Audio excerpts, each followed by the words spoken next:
সম্প্রতি পশ্চিমবঙ্গে ঘটে যাওয়া একটি ঘটনা নিয়ে পুরো ভারত তোলপাড়। তার সুর তুলেছে বাংলাদেশও। প্রতিবাদ জানাচ্ছি আমরাও। আমি আর ঘটনাটি নতুন করে বলতে চাচ্ছি না। অত্যন্ত হৃদয় বিদারক একটি ঘটনা।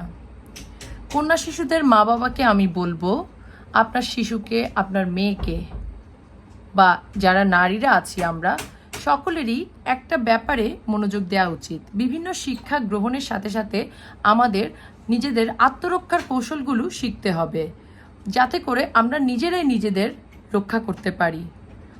কিছুটা সময়ের জন্য নিজেরা আত্মবিশ্বাস নিয়ে চলতে পারি।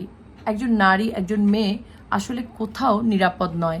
সেই ঘটনাই আমাদের চোখে আঙ্গুল দিয়ে দেখিয়ে দিচ্ছে। সুতরাং এটার একটা আওয়াজ তুলি, আত্মরক্ষার কৌশলগুলো সকলে আমরা শিখি। এটা সময়ের দাবি, নিজেকে বাঁচানোর দাবি।